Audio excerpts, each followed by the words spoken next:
and you go into the pit full of scorpions, and there's just an LED screen with Nikita going while you're getting scorpion. No, then he takes a picture of you and tweets, "Trampolines are fun." Yeah, that's even that. It's not stupid enough. What I just described is not stupid enough.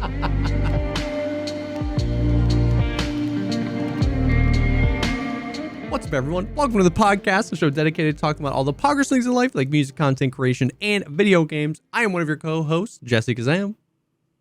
And I'm tired. And you are done. I'm emotionally exhausted. Bro. The last fucking 72 hours, I can't explain, dude.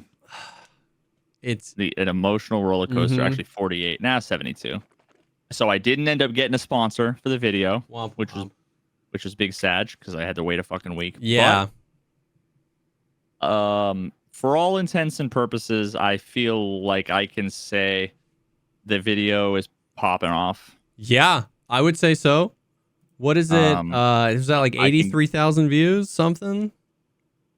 I can give you some screenshots of some of the more updated. So right now we're at 87,000. Poggers. 87,000 views. 66,000 hours of watch time. I'm up 850 subscribers. The average view duration is around 50 minutes, which, like, you can say like 50 minutes out of an 8-hour video, you know, whatever. But yeah, 10%. 10% is like reasonable. Yeah. Expectation for any video, whether it's 10 minutes long or for sure 5 hours. For sure. And I suspect that over time that will creep up, because like that's what the Billy Mitchell video has just gone up and up and up. Yeah. Because like I'm 3 hours into it, but I'll finish it. You know what I mean? Yeah. So like my participation in that average will. So I think a lot of people are. It's like that's the content for this week. Every time I sit down for 30 minutes at lunch or 45 minutes after this, I'm putting that on. So I think that, that'll be. Yeah, I think, and people ask like if it tracks if you pause. I think so. Yeah, like, it does. The fact that what's the percentage that you usually see where it's like X% of viewers are still watching at 30 seconds? Oh, yeah. What do you normally see? Oh, for my videos, it's normally like, I guess, I don't know. I know my bigger videos, I pay a lot more attention to it, and it's like 60%, 50%. Like 82%. That's crazy. Yeah, that's unbelievable. So that makes me, I'm like, just like the Billy Mitchell video, I had kind of an idea and a theory about how to get people interested. Yeah. The fact that 82% of viewers are watching at 30 seconds is actually like so good, insane. So good. Way more than I would have expected. I think because it's just rapid fire, like weird shit. Yeah. And people are like, wait, no way. It's intriguing enough. I honestly, I think the fucking spinning basketball with the water, everybody's like, oh my God.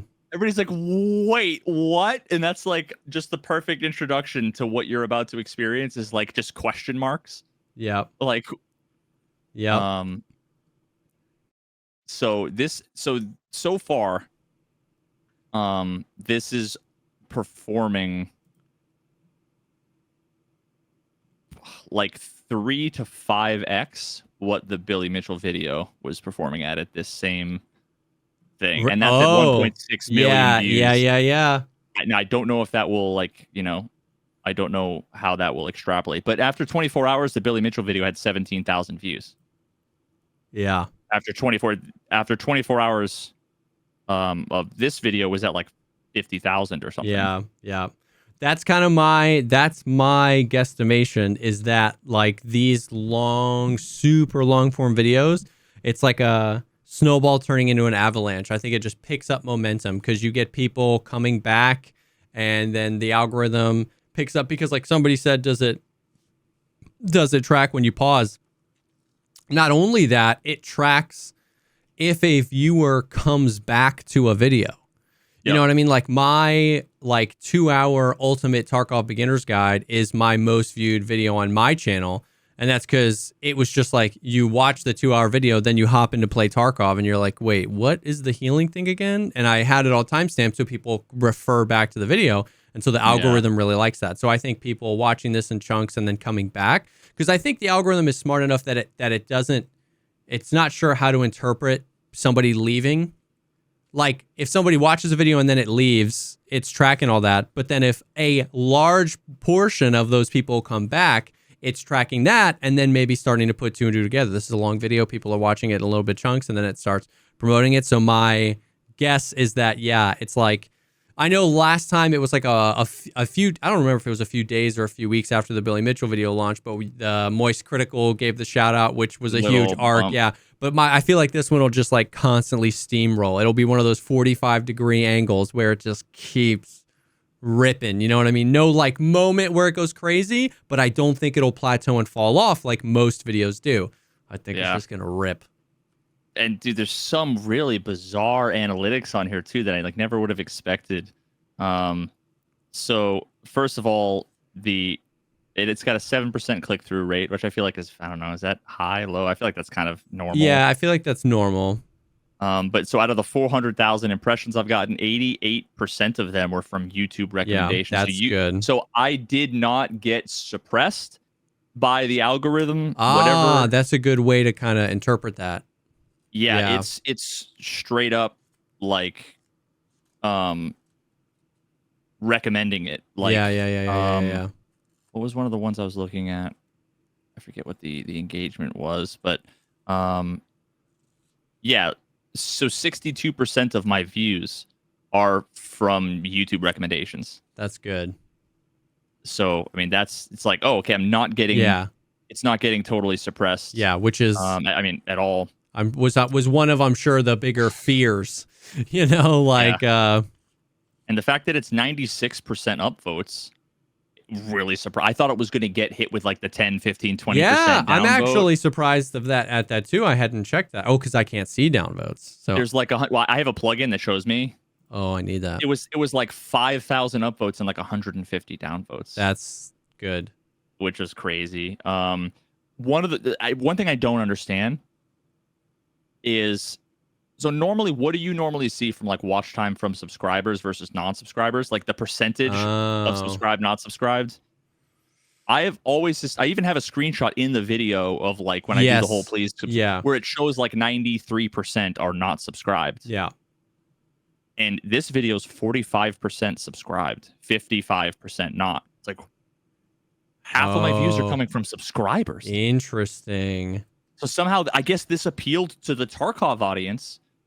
I'm sure some of that had to do with the podcast or whatever. Or you're just like doing it. You're sufficiently breaking away. You know what I mean? Like, because like this is phony math, right? But if you gained 100,000 subscribers playing Tarkov content, and then you put out the Billy Mitchell video and gained another 100,000 subscribers, you've sufficiently diluted this so that now, you know, like it obviously wasn't that extreme, but I just think, I think also a part of it is you're successfully becoming a more variety content creator, which is good. Yeah. Yeah. So, I mean, overall, the stats are really good. The engagement is fucking insane. So, like the Billy Mitchell video has it's been 6 months and it has about 6,000 comments. Okay. 6,600 comments in 6 months. This video, it's been 2 days and there's 3,500. So it's got half as many comments as the Billy Mitchell video did in 6 months in 2 days. 2 days. And that is what I wanted to talk about, though. Comments. Yeah, but like the Did you see the pin? I hadn't refreshed the page until while we were talking about this just now. I refreshed because I wanted to go find a juicy comment, and we got a pin of shame, and that makes me so excited. That makes me so excited. The pin of shame, for some context, was the guy said, "Weird. No clips of Witsit, Jaren, or Bob, 3 of the most prolific contributors to this conversation. It's almost as if this entire video was one huge strawman fallacy. Yes, some flat earthers don't articulate their thoughts very well and make highly speculative statements, but there are others who know the scientific literature very well and can see major flaws and outright deception. If flat earth is so dumb, why make an 8-hour hit piece against it that leaves out the brightest people in the movement? Yeah. 2 of those people had their own dedicated fucking chapters, like case studies. 2 of them have their own, like if you hover over, I don't know if you have it open, but if you hover over wait for it. Around 4 hours and 20 minutes. Case study, Austin Whitsitt. And he said no clips of Whitsitt, Jaron, or Bob. And then like later on, I do a whole thing about that guy Bob, and Jaron is in like half of the clips. Oh my god! And part of the thesis of the video, that's funny. is that these people don't do research. Yeah, they just come to the conclusion ahead of time. They don't actually, and he did exactly. You know what's funny is I gave him too much credit. I read the comment and was excited for you to explain to me why it wasn't necessary to put clips from those guys. Like, I gave him too much credit. Mm-hmm. Holy cow! That's he didn't even watch it. Crazy.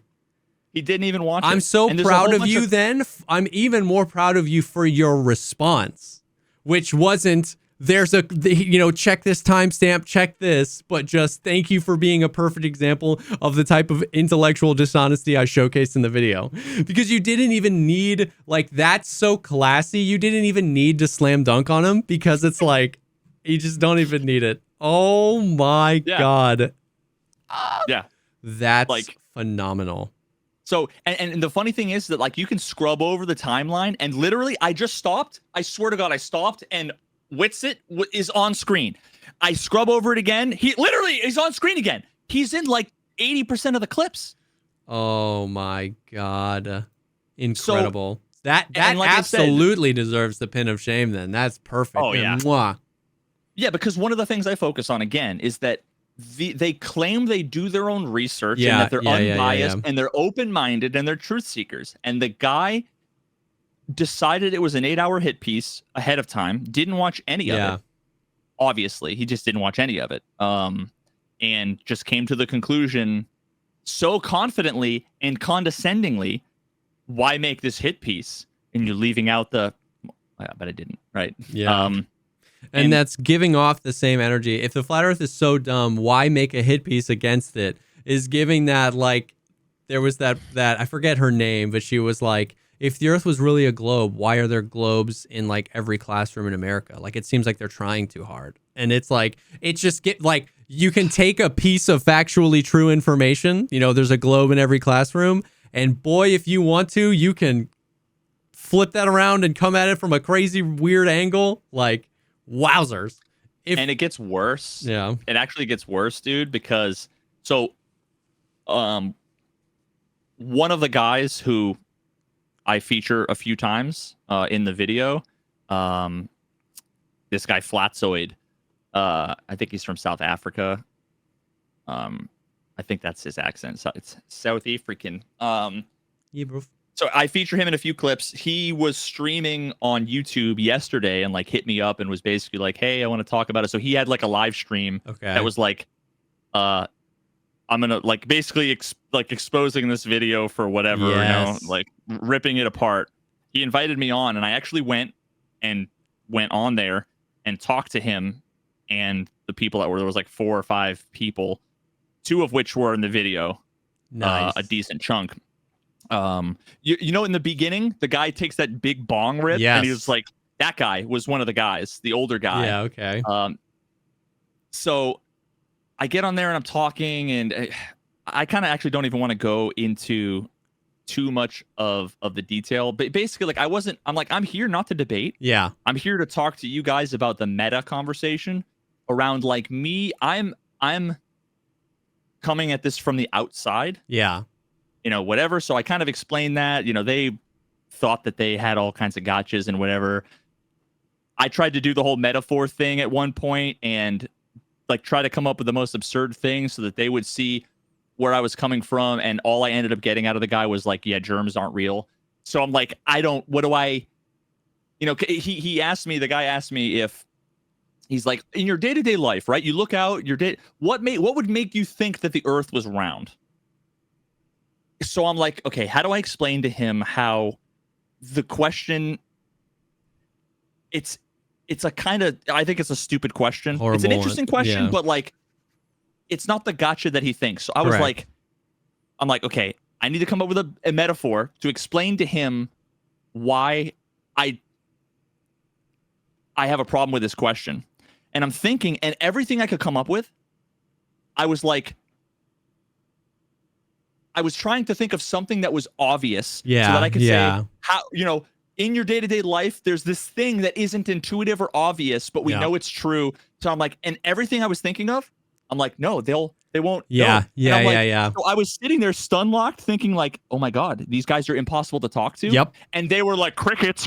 Like I was sitting there thinking, and they were like slam dunk win.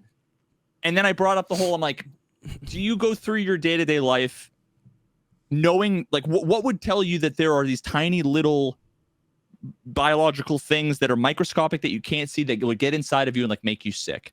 And he was like, I don't believe that. That's fucking ridiculous. And I'm like, well, that's why I was stun locked. Yeah, you dude. just can't. You just can't. That's why I was like, stun locked. They truly embody the like, if I don't see it, I don't believe it. So there's no analog, because if you're like, well, how do you know you're breathing oxygen? They could just as confidently assert, I'm not. I'm breathing the, what do they call it? The transmit ether or whatever, like luminiferous ether. Like they just, with as much gusto and as much confidence. So it really is just like they just live in a world that they can see. Like everything else is crazy. And they kept just going back to the talking points. And I'm like, I don't want to debate. I'm not here to debate gravity with you guys. Like, what I learned from my documentary is that there's no point in doing this. Yeah. So I'm like, I want to talk about the meta conversation, because they were asking me, they're like, why are you doing this? And this kind of comes into what happened today, because they were live for like maybe an hour and a half yesterday. Yeah. And they got 4 minutes in. 4 minutes in. Now, it was fucking painful. Dude. It was even worse today, dude. But like, so you know how in the beginning, I'm like, whenever I bring up that like I'm interested in flat earth debates, there's like 4 kinds of people. And then I was saying like the things that other people say. Yeah. I'm like, there's the skeptic who's like, they're not real, blah, blah, blah. And I'm like, there's the person who's, cynical. They say that these people are uneducated or whatever. And they kept pausing as if I was saying you're all cynical and uneducated and ignorant. So they're like, wow, this guy's already like telling us we're all these things. And it's like, I'm like, wow, holy fuck. Yeah. And then later on, like 2 minutes later, this is where they started today, because that's about as far as they got before I jumped in and started talking to them. Today they started off around, they literally let it go for 5 seconds. I'd get halfway through a thought. Yeah. And they would be like, nope, this is blah, blah, blah, like unfair. So they, there's a part of it where I basically say, once you're out of high school, most people stop thinking about science. Yeah. Yeah. We're out of touch with what's going on in the scientific community. All we hear about is what's in the media, which is overly dramatized and politicized. I'm like, we don't know. And they paused, and his conclusion after I was saying that like the laymen are largely scientifically illiterate, which you would think that they would be like, yeah, these dumb globers don't know anything. Yeah. He was like, now I know this guy doesn't know anything about science, and we can disregard everything he says. It's like, I don't even, like, what do you mean? Dude, and then, so they let it go a little bit further, didn't let it get very far. Then there was like some of the montages of like that guy CC who I have like in the TV screen. Wake up. They started off by saying how I was cherry picking him, like saying the most unhinged things. And then literally 10 seconds later being like, but everything he's saying, none of it's unreasonable. I'm like, so I didn't cherry pick. Yeah. They are all representative of your worldview. It's like they're simultaneously embarrassed when they see someone in a vacuum. They feel like they have to defend it, like you're just cherry picking. But then they also can't really give that ground where they say what he's saying is ridiculous. And so they're like, you're cherry picking, but also he's right. Yeah. Yeah. And so where we left off yesterday was Flatzoid was like, I just started playing PUBG again. Maybe we could play, you know, because we kind of went back and forth in DMs. Before I was done with the documentary, I tried to get some answers out of him, and he just wouldn't answer me ever. Yeah. And at one point, he's like, we should debate. And I'm like, honestly, bro, I just don't. I was totally candid. I'm like, I don't think I can have a conversation with you. Yeah. I don't think that we can have like the same like level ground of discussion. We'd be off, you know, whatever. And it ended up fine yesterday where he was like, I appreciate it, man. Like, thank you. I had a good talk today. I would love to chat again. When I tuned in today, because it was like round 2, they probably watched about maybe 5 minutes total of the whole thing in the course of like 2 hours. And by about 3/4 of the way through, they said, oh, okay, we misjudged him. He's 100% a dishonest liar. Yeah. Who they said that I was basically hired by the upper echelons of the Globe community. Yeah. This was a hit piece. So they straight up are saying that I'm I wore this to be ironic, that I unironically like a NASA shill. They think that they're making so much headroom that they're destroying the Globe, that they said that this was damage control. Yeah. Because why else would this guy come out of nowhere who only makes gaming content? Why else would he make an 8-hour documentary out of nowhere if they weren't scared? If they weren't scared, why would he do that? And where did he get all his clips from? Because he couldn't have done it himself. Even though I have 300 pages across 4 different documents of all of my things that I did live on stream. You're the NASA version of like a music industry plant. Like, came out of nowhere, really solid beats, really good flow. It's like, oh my God, this is great. Dude, I just can't, like, it's hard for me to even get through it, man, because I just can't watch these people. It's crazy. It's so crazy. It's like, you'll be rewarded for getting to the end. Oh, I'm going to get to the end, but like, I can't, I just can't. It's funny because like there's what they're saying, which is, you know, in and of itself hilarious and ridiculous, but there's also like the way they're saying it, right? Like, I feel like I could I feel like I could show 30 minutes of your video to my 6-year-old completely, like, I prepped him none, and I could say, who's the bad guy? And he would like, does that make sense? Like, you don't even have to understand the words that are being said to be like, these people are so like viscerally defensive and aggressive and like mean. And there was that one, I think, which one is MC Toon? Is he the flat earther, or is he one of the main guys? He's one of the main guys that debates them. It was the one where it was him and he's the devil and the like ogre guy.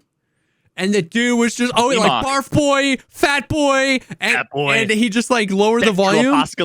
Yeah, dude. And it's just like that is enough. That's enough. Show me one functioning adult in the flat earth community. Like, it's just like, you either immediately devolve into literal made up spexcalabacapator and dog boy and name calling, or you go right to like, well, germs obviously also aren't real. Like, there's no or you look at someone like me who is trying to have a conversation, right? And we talked for maybe 25 minutes. Yeah. And they're willing to literally dismiss me as a lying shill for the government. Yeah. And it's like, how do you function in real life when this is what it comes to? Yeah. There's just like, is it, I get them all mixed up because I'm dumb. Is Occam's razor the simplest answer is most often? That's the like the actual knot. Yeah. It's like Schrodinger's cat where it became not So really it's the not thing the simplest. It's the with the least amount of hypothesis steps. that introduces the least amount of additional assumptions. Yes. Is the one that's most likely to be What correct. is the opposite of that? That is what these people do.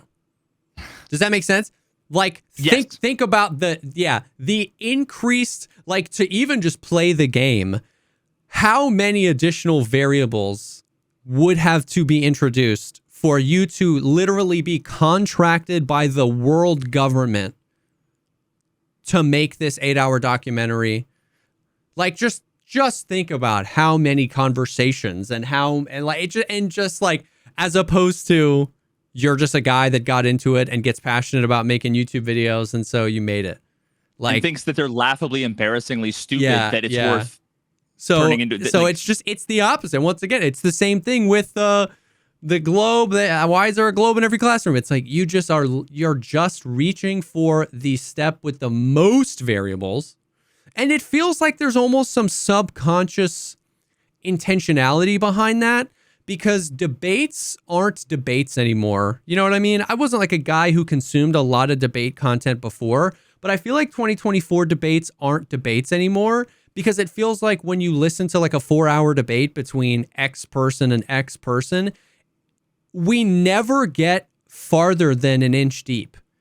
Because when talking about that 1 inch deep, it's like, well, you don't believe in this, do you? And it's like, well, a matter of fact, I do. And it's just topic hopping the whole time. So if what I believe about reality is that you know what I mean, is the solution with the most amount of introduced variables, well, then I never really have to defend any one of them, because if you get too close to striking a chord on this one, I'll just be like, well, NASA did this, and you'll be like, well, and I can just keep the merry-go-round can keep going. So it's like there's no debate, there's no depth, there's no singular topic. It's just how many variables means I can dance around to all those variables and just constantly appear smart. You know what I mean?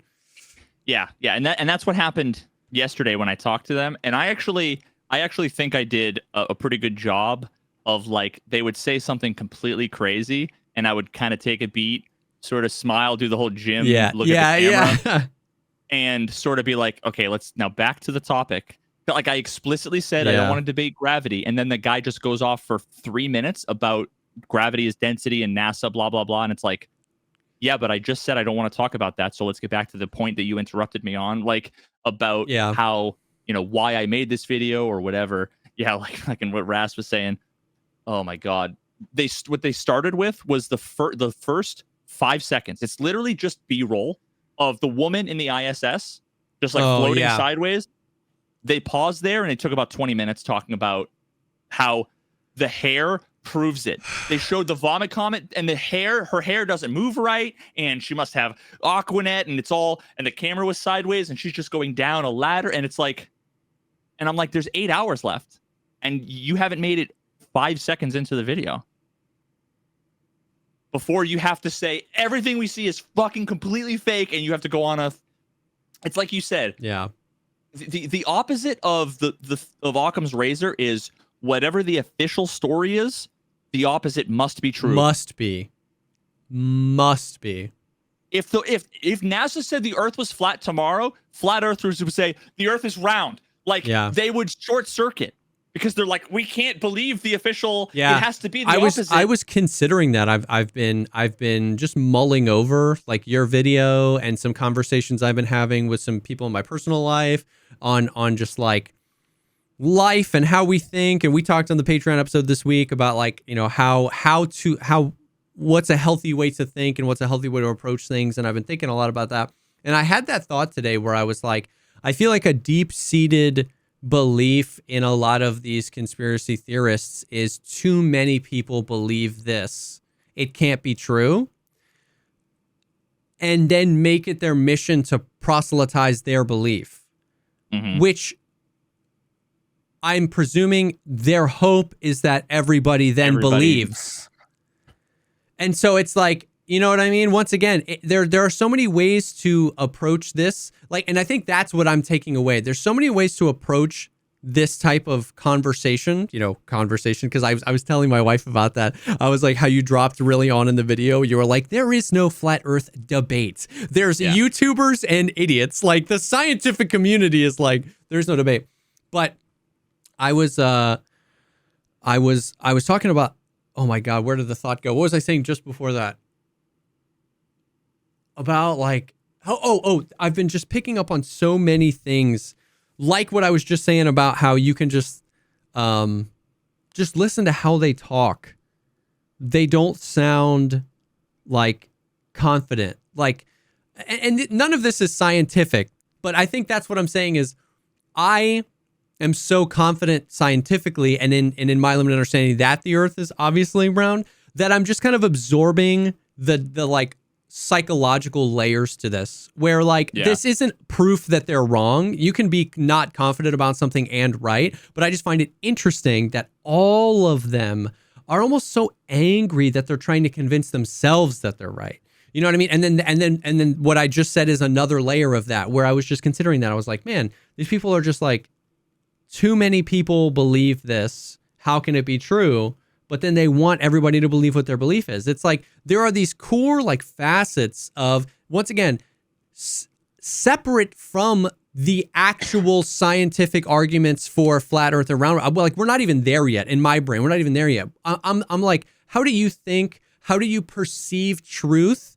And before we even get to is the earth flat or not, I can find these holes where I'm like, you can't just doubt something because everyone believes it, because then if you find the truth and you want everybody to believe it, you'll just be doubting the gospel you preached. You know what I mean? So it's like we have to, even before we arrive at actual verbiage about the topic, you can tell that there's just like layers of stuff that's just like weird or off or uncomfortable or just wrong or it's just wild. Yeah, and once you get deeper into it, spoiler alert, I'm lying to you for the first 3/4 of the video. I'm literally lying to you. The earth is a pizza. I know it. And I won't spoil any of the things I get into later on, but basically, like, think about it. Let's say, and again, I'm not painting the wide brush about, like, this is how they all are, whatever, but think about, like, let's say your life is rough, man. Let's say you've had trouble with relationships, you've had trouble keeping jobs, maybe you didn't do so well in school, right? Like, if you aren't being marginalized actively by somebody, right? If you're not being pushed down, then that means all of your problems are your fault. Yeah. For one. And for two, so when you are part of a marginalized group, you have something to give you power to fight for. You have something that gives you a community that you can fit into of like misfit toys. Yep. It makes you special. The moment they, by definition, can't accept anything mainstream. Yes. So it's like, there's almost an essence of, and this might be going like too far, but I still get this vibe. There's like an essence of self-sabotage. Yep. In a way, like, you know how some people are so depressed that they like don't want to be happy, like they can't be happy, so they have to like sabotage a good relationship. Like that's what it feels like for a lot of these people. Yep. But I won't claim that that's actually a part of the psychology. Of course. I'll just say that that's what it seems like. Yeah. But there are other explanations that will, once you go through the whole story that I'm trying to kind of like tell, that will maybe, there have been people that have come in that are like, I'm so glad I experienced this fucking roller coaster ride along with you, and then we end up at this station here and it's like, oh, I get it. Gotcha. I'm so and it's excited. Almost like you have a live and let God like kind of way that allows me to see things differently, especially for like the last half of this whole thing, since I sort of came up with my thesis. People are like, how have you not gone crazy? I'm like, I would have if I hadn't have like arrived at some place. Yeah. I definitely would have gone insane. But even that didn't prepare me for today. There's just something about hearing someone else. Yeah.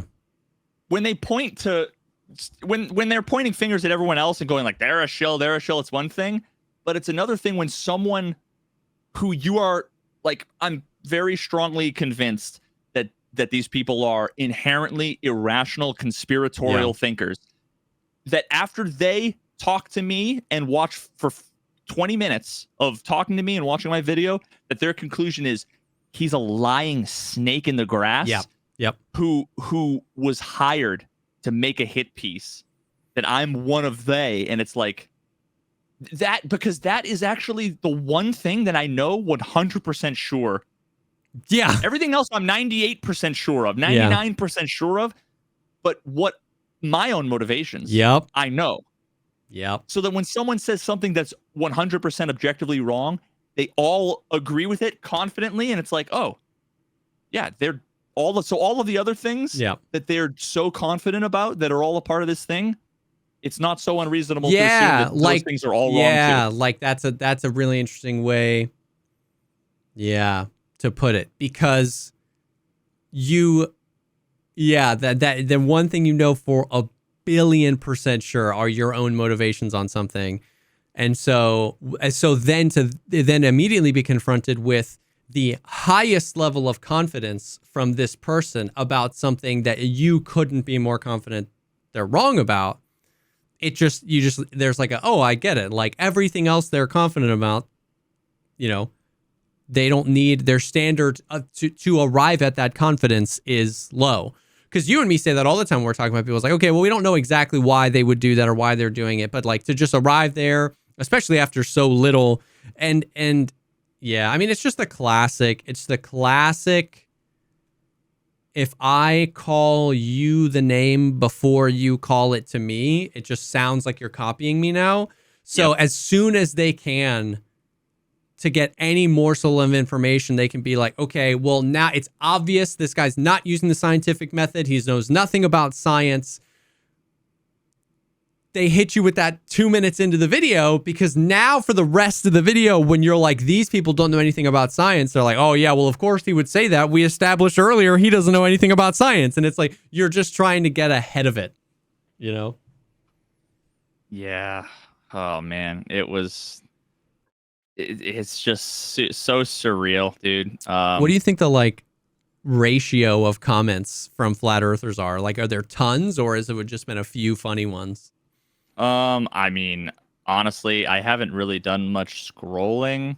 I think, let me just look at the last 10. We'll do that. Yeah. Amazing video. Holy shit, that was amazing. Anarcho-capitalists have too much in common with flat earthers, blah, blah, blah. Kind of scary. Okay. Whatever. Never has a YouTube video made me rage, laugh so hard I cried, and accidentally cried out of desperation and frustration. Thank you. This was brilliant. Them making fun of all of the coping about its CGI and NASA. Someone just said, I'm a flat earther. I don't know if it might be trolling, right? So, okay, we have 1 out of 6. Yep. Then Epic. Feed the algorithm. This video was awesome. MC Toon is a straight flat earth killer. So, and then the last one is, I ain't a flat earther by any means. Oh God, here we go. These are always my favorite. I'm not a flat earther, but Epstein didn't. It's always some. I just started watching this vid and I love your vids. You are a smart ass, talented dude, and I know I will enjoy watching it. I'm waiting for the but. Yep. And most likely learn a bunch of stuff, but I do have questions. You can even think of this as not being connected to the video / flat earthers. Do you believe your government? Fuck, dude. I get this God. So much, dude. Yeah, because it's the core. Do you believe your government? No, I've never heard anybody say, I believe everything my government says. Nope. So then why do people constantly come in and ask me, do you believe everything your government says? Also, the government hasn't taught me the earth was flat. It was the earth was round. It's mostly other YouTube videos I watched where I learned about the science. Has nothing to do with it. NASA has nothing to do with it. Neil deGrasse Tyson has nothing to do with it. None of that has anything to do with my basic understanding of physics and interest in fucking cosmology. And do you believe that they're telling the truth always? No. Have you ever thought about them hiding something from us? All the time. Dude, they do all kinds of crazy fucked up shit. Very bad fucked up shit. Really, really, really bad fucked up shit. and lie to us about it. And the crazy thing is that we've caught them a ton. Yeah. And when it's reasonable to believe all of these crazy, whether it's Watergate or whether it's what's that other one? I feel like there's numbers in it. Fuck, what's it called? What's the other one? MK Ultra. MK Ultra. And I just watched a little documentary on MK Ultra. As far as I can tell, that seems legit. That they were basically. Do you know anything about that? No. That like back in the day, and I'm gonna super like I was literally like cleaning my garage and shit while I was listening to it, so I missed a bunch of details. Okay. But basically, they were like testing out all kinds of like LSD and psychedelic drugs on people sort of against their will as a way of like controlling, like see if they could mind control and all kinds of. They were like torturing people. People were like dying, like super fucked up, really fucked up bad shit. But it's one of those things that's like, I don't know the scope of it, but my guess is that it would have probably have involved maybe dozens of people, probably. Yeah. But like not millions tens of thousands. Yeah. Not millions. And it also got out. Yeah. And actually, I think part of how it got out, or at least my understanding, and I might be mixing something up, so like don't fucking at me. Yeah. It's like as a part of the Watergate thing, they were all the shredding of documents, like some of the government documents were like found there. I don't know, but like yeah, the government's done all kinds of fucked up shit. We do shit overseas, bombing missiles, drone strikes, like we've shit here that's bad, but that doesn't justify believing every crazy fucking thing. Yes. I'll believe them all when they have enough evidence that MK Ultra has or that Watergate has or whatever, then I'll believe it. Yeah, it's a fascinating it's a fascinating belief system to like it seems like those people it's like I can confirm you've lied to me before, so everything you say is now false. And I'll trust a guy who we can confirm has lied 100 times because I think this one thing he says is true. It's like, if your reality truly is they've lied to me before, I can trust nothing, you wouldn't trust your own Jesus, your own flat earth Jesus. Like you wouldn't trust your own tribe. They demonstrably lie. So that's a smokescreen. It's not really that they don't trust. You know what I mean? It's like, it's not about trust. It's not about lying. It's obvious because the people you trust lie to you all the time. So, oh my goodness. Yeah. So maybe 10%, maybe 10%. Yeah. Probably, I would say less than 10%. Probably between 5 and 10% of the comments are flat Earth. Which we knew that. You know what I mean? It's not a surprise. We knew that they would show up, right? It's like, of course. Yep. You know what I mean? It's like if a YouTube video came out that it was like Tarkov YouTubers that try to make long form content are dumb and here's why, you'd be like, I have to watch that video. You know what I mean? Like it's of course. We knew that would happen. So that is hilarious. That is hilarious. Now, before we move on and talk a little bit more about that and get to some of the Tarkov stuff, I do want to take a quick second and thank the first sponsor for this episode, and that is Mando. You may have heard of Lumi Whole Body Deodorant. It is extremely popular, and now there is Lumi for Men, which is Mando. Same clinically proven doctor-developed formula, but in cologne quality scents. Let me tell you, they have all sorts of stuff. First of all, they got stick deodorant. All their stuff smells good. Secondly, I love what's the official? It's 4-in-1 cream. It's like whole body deodorant where you can call it. Because here's the deal. It ain't just my armpits that smell, right? If I've been playing sports, if I've been doing, as if I play sports, but if I've been out working on my lawn, yeah, dude, whatever. If I've been out working on my sprinklers, right? And I got to go do something. And so having it kind of in a more of like a lotion form where you can put anywhere you want. And dude, their scents are so like refreshingly unique. Different. It feels like we got to like, it's almost like with like sodas and drinks, everything just got sweeter and sweeter and sweeter and sweeter and sweeter. And then now I start to appreciate something that's a little bit more mild. It seems like that we got there with scents where everything has just got more and more like aggressive. Bath and Body Works. Yeah, dude. And so like some of the ones like the bourbon leather. They've got ones called Mount Fuji, and they just smell so good. And it's actually interesting because in the copy, they say almost like cologne quality. It's almost like going back to that, where it's just like, it smells good. It doesn't have to destroy the room. And yeah, it's nice. Dude, the deodorant wipes are underrated. Whenever I go Hugely hiking underrated. now, when I was in Utah, when I was in Arizona, it's just a way to, like, before I get back in my car all sweaty and gross, Yup. just to like give yourself a camp shower Yup. is like super underrated. Yep. It's in, like, you know, I've been training for the powerlifting Olympics, just like you've been playing sports.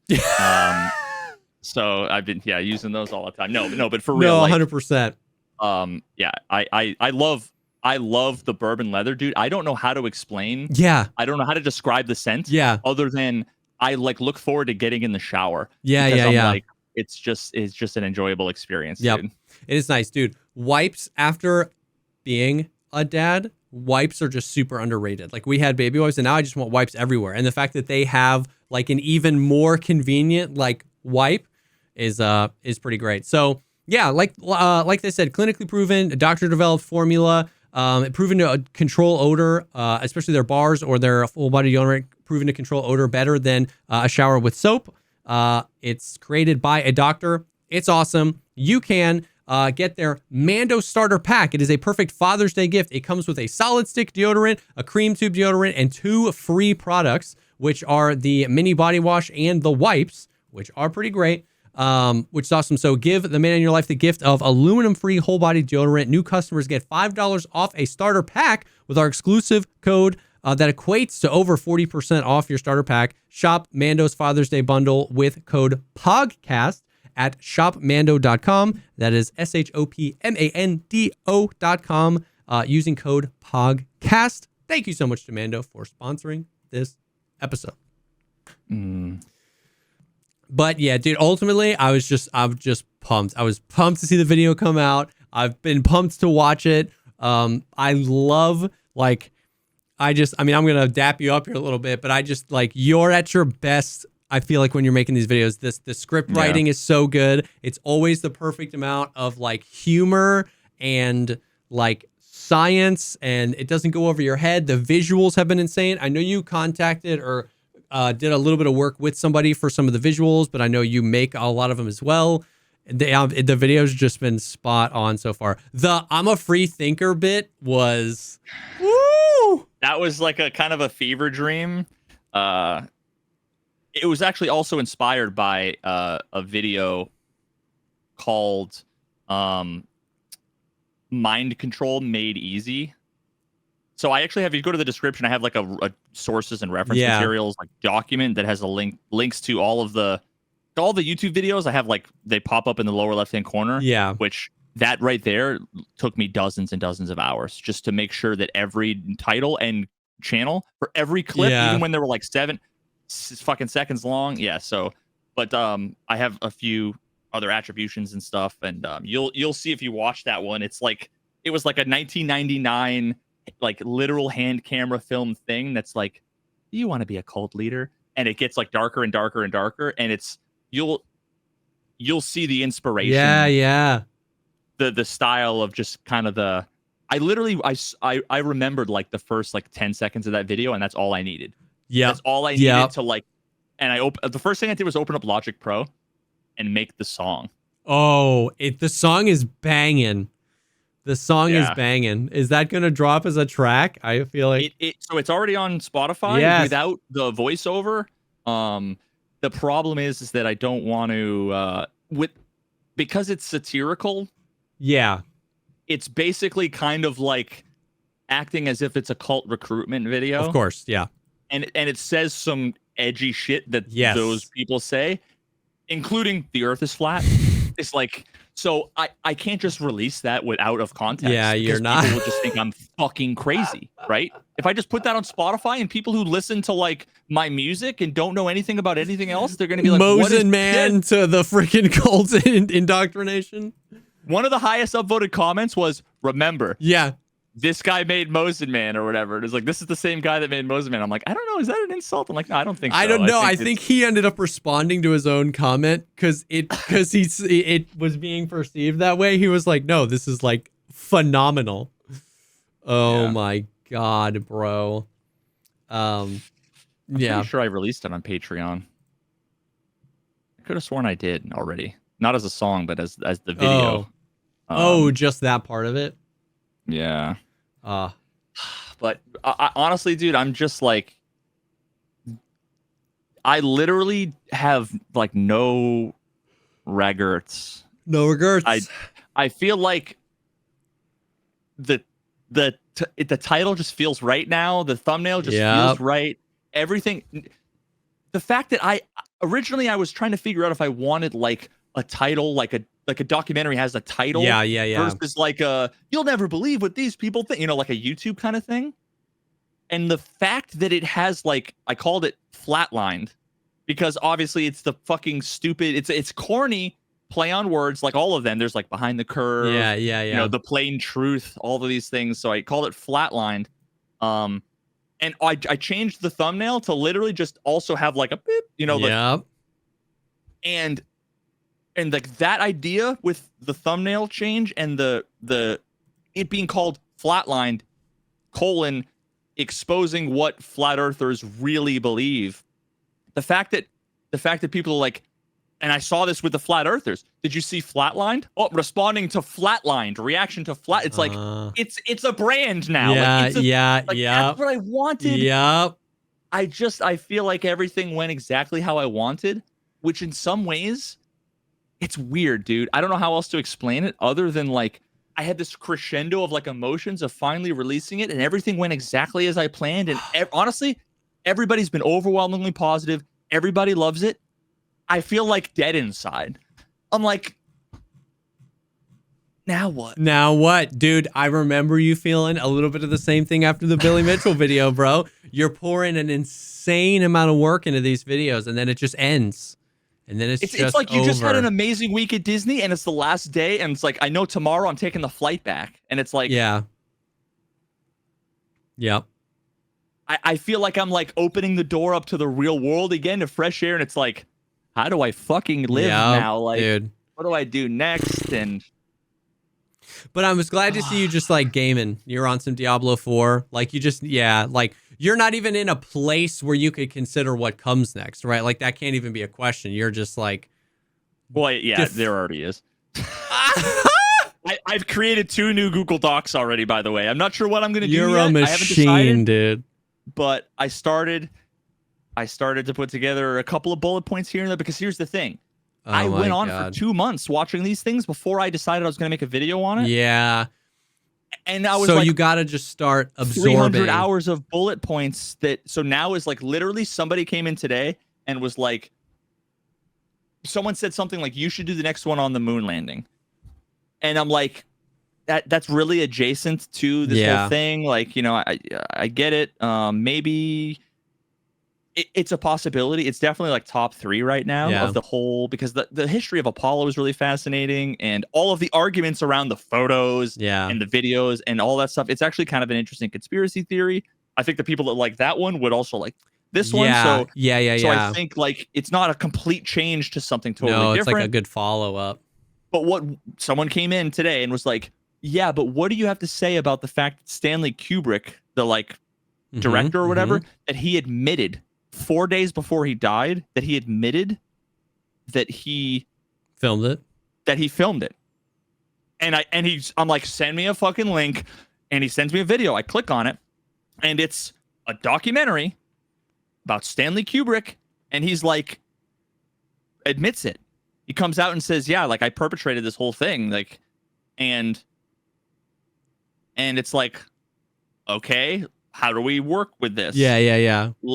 And it only took about 3 or 4 minutes where someone in chat said, that's a mockumentary? That guy's an actor? Yep. It's not real. It wasn't real. And it's like, yep. But for a moment, I was like, oh, fuck. Like, how do we... Yeah. When I hear that, honestly, when I heard Stanley Kubrick, you know, admits to it, actually kind of take it seriously enough to go, Yeah. okay, what if he says that? It's possible he's crazy. Like, there's a million ways to dismiss it, but like, let me take this But before actually you seriously. get there, you have to. Yeah.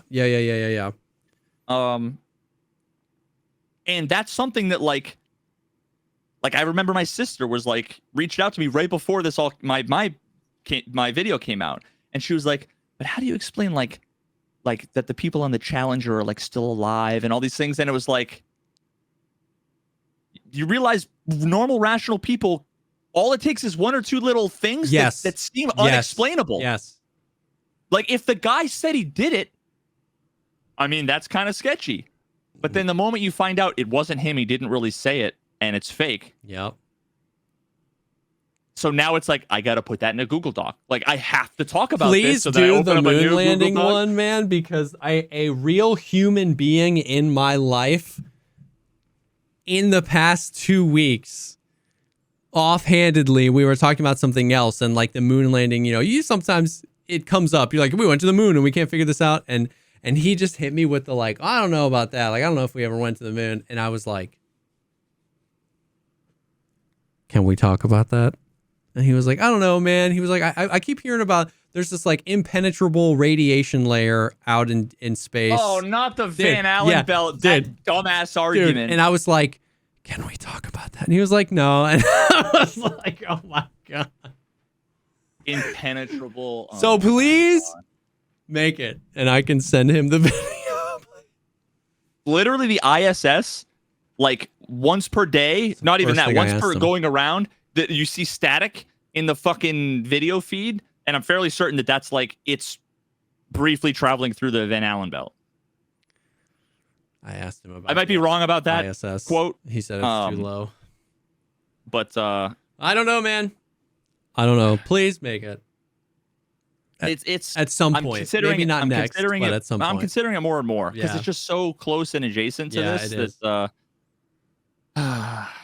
And there's a lot of fascinating stuff there. A lot of, like I said, a lot of overlap. The last thing I think is worth talking about is I kind of opened up Pandora's box, unfortunately, for a decent chunk of my audience, because I've had at least a dozen people that have come and said, I was like sharing this with my friends and I found out that like one of them was a flat earther. And I was like, oof. That sucks like, for you. I'm like, ooh. Yeah. I'm like, I how many relationships am I gonna end with this video? Dude, next year's video, Veritas video, God's not real. And like we just go all the way through. In that cult burn bridges video. What my favorite line from that like how to create a cult video was, since the death of God, there's room for somebody to like take over, and it literally has like Jesus with his head crossed out, and it's like, since the death of God, someone's there to, like, there's a void there. It could be you. And I just thought that was so funny. Like, since God's dead, dude. Like, oh my God, that's funny that you've actually had people reach out and be like, dude, I found out my aunt was a flat earther or whatever it is. I'm really looking forward to the first person that says, and I hope that no one like lies and says this, but I hope that someone's like, yo, I kind of was on the brink and you changed my mind. I don't anticipate. No, it's not out of the realm of ultimately, possibility. I think that's who I am most excited to watch the video, because I think in most conspiracy theories, and likely, by the way, my friend about the radiation field with the moon, it's an understanding on some level about how crazy these people seem, but there's just been presented a few things that seem to make sense, and we just don't know how to rationalize it, and so we end up in this middle. And so like that's who I'm super excited to watch the video, because in between the cringe supercuts of all these flat earthers, I'm learning a ton. Yeah. You know what I mean? I'm learning a ton. I'm learning answers to questions I didn't personally need answered in order to believe the earth was round, but I'm still learning. And Yeah. so that's what's, I think, like the best part of these videos is that because like you said, who the hell knows? I mean, all the film bros in chat are gonna, but who the hell knows what Stanley Kubrick looks like, right? I don't know. If I saw a clip of him saying I filmed it, I would have been like, oh, maybe he was trolling, maybe he was this. It wouldn't occur to me that it was an actor because I don't know what he looks like. So yeah, reasonable people oftentimes have reason to just be like, oh, that makes sense, and I don't know the answer to that question. And reasonable people don't jump off the bridge into, okay, well, do you trust your government? Everything, they're all lying to us. And so I think those people really like get tons of value out of content like this. You know what I mean? Yeah.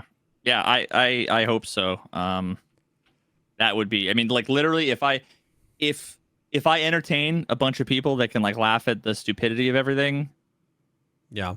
And that's a million of those is equivalent to one person being like, you prevented me from falling into a fucking cult. Yeah. Then those two things would hit different for sure. Yeah. Yep. Yeah. So hell yeah is all I have to say. Hell yeah. I'm excited to finish it. I'm glad that you did it. It's dope. It's dope. It's out there. I'm excited. Dude, I had a tab open with your Billy Mitchell video for like a month because I would just refresh. You know what I mean? Sometimes you would send me screenshots, and I'm just excited to. I mean, it's gonna take me days to get through the rest of it, but I'm excited to get through it and then just watch it. I hope it rips. I hope it just keeps freaking ripping. Yeah. Love it. Okay, so the other kind of big stuff that's going on this week is Tarkov stuff. We got a big patch. We got an event. We got some more tweets from Nikita and stuff like that. So it's honestly not that big of a deal. So I don't think it'll take up too much time. So I'm glad we dove into the video for quite a bit. But before we hop into all that, I feel like it'd be best to go ahead and take a second and thank the second sponsor of the episode this week, and that is Litter Robot. Litter Robot is the solution to your litter box problems. This is one of those times where automating something or making a robot to do something makes so much sense and is actually kind of practical. I know you've got mad personal experience with them. Yeah, I mean, the not having to clean the litter box, which is my like least favorite, like literally having to go in, like you don't want to breathe Breaking in Bad the, like, hazmat suit, trichinosis, whatever the hell gives you like worms or whatever. Like it's miserable. A and B, just having a litter box. The moment you let it go a little too long, it'll stink up your whole fucking house, right? Yep. It'll stink up the whole thing. So having technology that handles the entire process, all of it, without you having to do like anything, completely changes the game. It went to what I was saying last time we talked about this. It went from having an annoying, we kept it clean, but still it just felt dirty. Yeah, for sure. Litter box like in our bathroom, taking up a whole bunch of space. Now literally the litter robot is in my wife's office. Oh yeah, it's like 7 feet away from her, and you would never know it. You would never know that it wasn't like a nice like air purifier or whatever. Yep. And the cat absolutely loves it, and my cat like hates everything that's like remotely as cats do. Yeah. But she absolutely loves it. Being able to have an app that tells you everything. That's crazy. Everything you need to know. My wife is one of those people. She's a crazy cat mom, so we're able to do things like it'll tell you the weight of your cat. So like, because we've been trying to make sure that like she keeps her weight down, to keep her healthy when we go to the vet, and it's like it's got so much more than you would think. It's phenomenal product. That's sick. I mean, yeah, it just seems like one of those things that like, this is what technology's for. You know what I mean? Make my life easier and better, and also add functionality to my life that I wouldn't have otherwise had. So yeah, Litter Robot's self-cleaning technology automatically cleans after every use, so your cat will always have a fresh bed and your house won't smell like a litter box, which is awesome. Like he said, the app has tons of functionality built into it, and there's over 1 million happy pet parents who have upgraded to Litter Robot. You can get, as a special offer to listeners of the podcast, you can go to stopscooping.com/podcast and enter promo code podcast to save an extra $50 off a Litter Robot bundle. That is an extra $50 off a Litter Robot bundle at stopscooping.com/podcast and enter promo code podcast at checkout. Stopscooping.com/podcast, enter promo code podcast. Thank you so much to Litter Robot for sponsoring this episode. I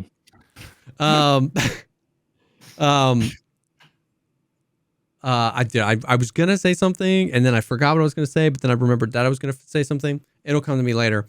Okay, so moving on to the Tarkov stuff. So yeah, I've been seeing quite a lot on Twitter. Between like the snuff films that I see now on Twitter in the posts, every other fucking thing is someone getting like shot to death or a fist fight or in something. between your messed up Twitter algorithm. Yeah, there seems like there's been a lot going on. So. Yeah. So a while ago they tweeted I don't even remember how they announced it, but a while back, a new event just popped up like last week, and it is they just tweeted it actually, which is kind of nice. All bosses, including the goons, spawn at the health resort on Shoreline with a 100% chance. Bosses also spawn on their standard locations with a lower percent chance. Player scav cooldown has been reduced regardless of fence reputation. All bosses, excluding goons, are friendly to scavs regardless of fence reputation, and all bosses have GP coins in their pockets. And that they put that in there because, as we assumed correctly because of what today's patch was, but that this was like an event leading up to the linking of Tarkov and Arena, because in some of the leaks we got previously, we know that Ref, that Dana White looking dude, that's the new trader. We knew he was going to deal exclusively in GP coins. That is the currency you buy things from with him, is GP coins. So once they dropped that, where like every boss has a GP coin in their pocket, I was like, oh, this is kind of like a GP coin farm to get us ready for the new trader and stuff like that. Man, the event.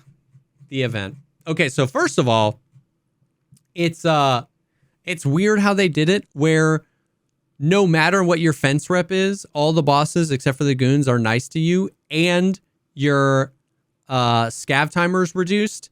It is just nonstop player scav. My scav timer is 2 minutes. I get out. Have they implemented the change where you can't choose your map? Not yet. No, okay. Not yet. But they did talk about that. So yeah, right now, basically everyone in the game can scav in sub 5 minutes. Like every 5 minutes, and they are all going to Shoreline, and they're spawning into Shoreline. Shoreline is the new streets now, where player scavs are spawning in like 5 minutes into the raid, because once again, it has to do with how many people are trying to scav a map, and all the bosses. So all the bosses are mad at me if I'm a PMC, but all the bosses are friendly to the player scav. So you just see like a 8-man freaking flock of player scavs go over the hill while you've got frickin' Sturman two-tapping you. And so the player scav apocalypse has been kind of mad annoying, but the flip side of that is it's hella fun to scav on Shoreline, right? Because like there's just a dead juicer level 68 with a spear every raid. So, yeah, it's you take the good with the bad. It is hella fun to scav, but it is mad annoying to fight the scavs. But in and of itself, the event, bro, it's so unfortunate because it is so fun when it's not AIDS, and it's just always AIDS. You know what I mean? And that makes me sad, because this event should be so much fun, but it's not, because the bosses are so broken. You know what I mean? Oh, it's not fun because they're broken. Yeah. Sorry, I read that as it's not because they're broken. Yeah. What is it? No, yeah. It should be fun, but it's not fun because they're so broken. And it's just so like it's so sad because this should be a fun event. It is a fun event when you get the God raid, you know what I mean? Where like they're not, and so it's just a reminder of how many frustrations there are with the AI. And I tweeted a clip. I don't know if you saw the clip that I tweeted, but we're walking up. We're coming from the back of admin, like basically so up where rock passage is. And I'm literally like in the low ground behind the rock. You could zoom in, you could NASA enhance that image and zoom into every pixel, and there is no boss on my screen. And I just fall over dead. There's no audio of me getting shot at all. Like there are no gunshots. It is fully silent. I just fall over dead. And then it was Sanitar. He shot me 4 times with SP6. Okay, wait, I'm turning audio up. I know you can't hear. Way back far left, it sounds. Yeah, but he was right in front of me. He was through the bushes in front of me. Yeah. Valiant killed him right after I died. Yeah. Oh, God. Yeah. I'm having fucking flashbacks. Yeah. Dude, I forgot. Nothing makes sense. The only thing that makes less sense than fucking flat Earth, dude, is Tarkov. Yeah. I just got whiplash. I'm like, oh, right. Yeah. Why would I assume where I heard the guy yell was where you died from? Exactly, bro. And so it's like, there's no just... Like, what is that, right? Like, what did I do wrong there, right? I was literally in the low ground. I had concealment. Yeah, what I did wrong was I launched Escape from Tarkov. You double-clicked on the fucking Battlestate Games launcher. But you know what I mean? And so it's like, there's just so let me, vent. Let me rant a little bit about, like, how many things are stupid. Because the stupid is exponential, not linear. When you put all the bosses in one location, it gets worse, right? It's like 5 times worse, not twice as bad. So like Bird Eye makes no footsteps. So like by design, right? Correct, like by design. So the amount of times I've literally been like doing everything right because like maybe I'm fighting Killa and I'm like super focused on like don't re-peek him, don't overextend, try and get him to push you, and then you just hear contact and Bird Eye has inserted his M700 barrel up my asshole and is just shooting me with M61. And that's your only audio cue is just contact. He's kissing me on the cheek. He's made contact. He's made contact. Okay? Like that has happened to me 7 times. Cheeks divided. The other one that's happened to me a lot, because the bosses will aggro you through the buildings, which, you know how like, right, we've all been there, right? Where a boss aggroes you and you hear them shooting and you know it's at you, but there's hard cover in between you, right? Yeah. And so it's just like, you hear Kaban, and you're just like standing there and we think it's funny. Well, when that's not funny is when Kollontai, the new boss, when he aggroes you through a building. And what makes that not funny is because he has yet to have made eye contact with you. Like, he hasn't seen me yet, but he aggroed me through the building. So what happens is he rounds the corner of the building with his melee out. If his melee's out, my gun jams forever until I run away from him. That's his shtick. It's in the wiki. When his melee is out, there's a magical aura around him, and any PMC in that magical aura gets a panic attack. It's a status effect called panic attack. And when you have a panic attack, is this a prank? No, your gun will never shoot as long as you're under the panic attack effect. You click, it says misfire, you clear the jam. You click, it says misfire, you clear the jam. You click, you have to run away from Kollontai. You have to get, it's distance based. You have to get away from him. Wait, how does the game tell you this? It doesn't. They data mined it. It's in the wiki.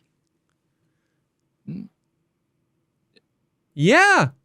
So he doesn't need to see you to aggro you. You need to see him to know he's there. So he just rounds a corner, melee out already. So the actual femtosecond you're made aware of his existence, you already can't shoot him. And you just have to run away. And what do you run into? Bird Eye! Or one of the other bosses who can shoot. if they're in the magical aura. Well, then you melee him, bro. You can't. It jams. You can't melee. You click. It doesn't say jam, but you can't melee. I promise. You're fucking joking. I promise.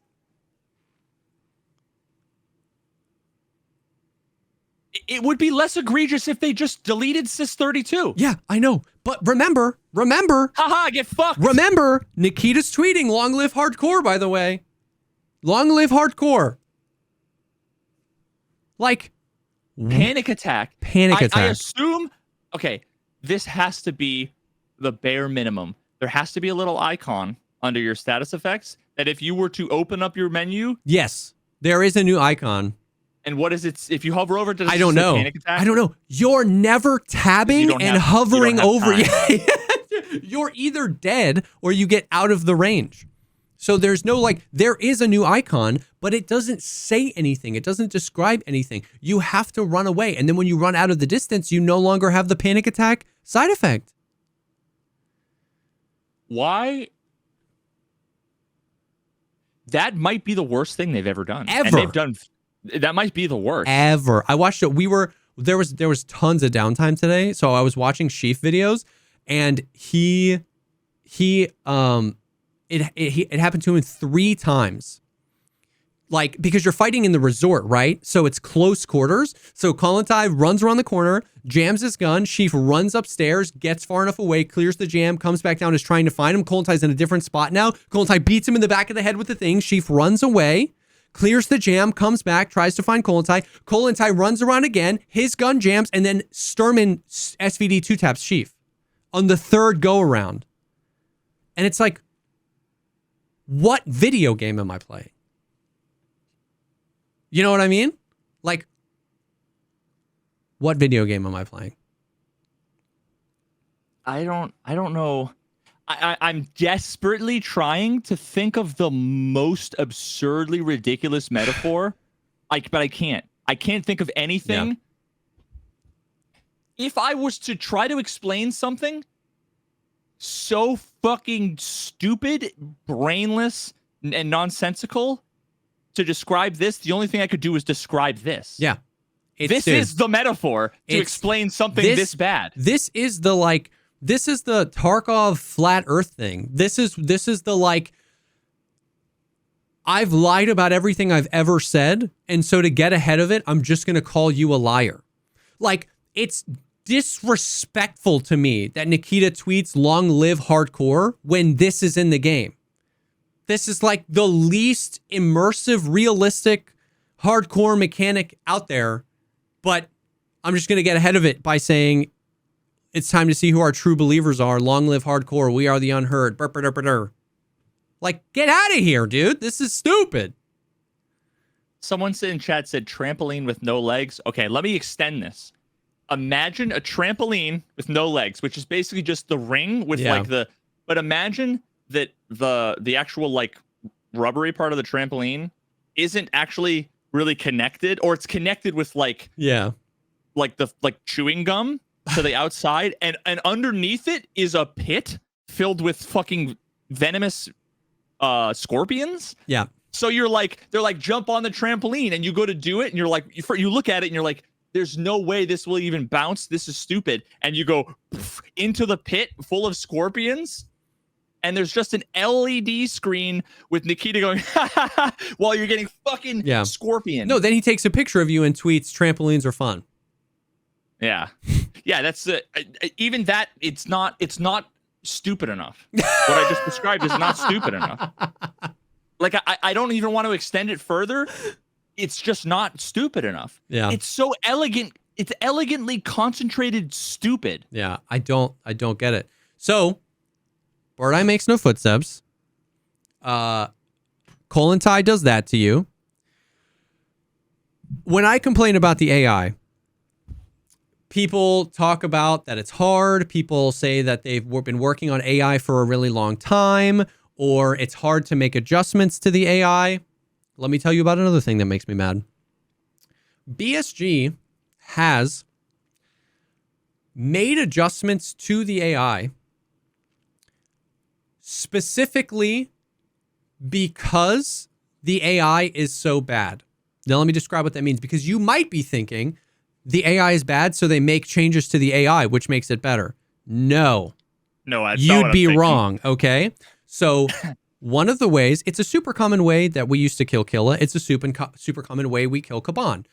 If he gets wall hacks, okay, if he gets wall hacks and gets to see me through the wall, and he wants to shoot at me through the wall, what I get is the advantage of I'll wait for him to reload. And like Kaban, the PKP takes 3 business days to reload, right? So when you hear that chink, you just like push him and you kill him, right? They were so mad that we were doing that to Killa, that Killa's reload speed is actually by a factor of 10 faster. Have you ever seen any of these videos?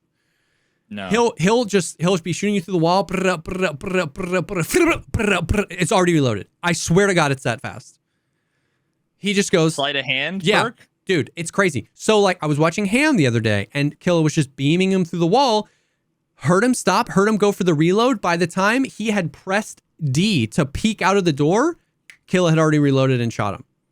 So they make changes to the AI to make them worse because of how we have to cope with how bad they are.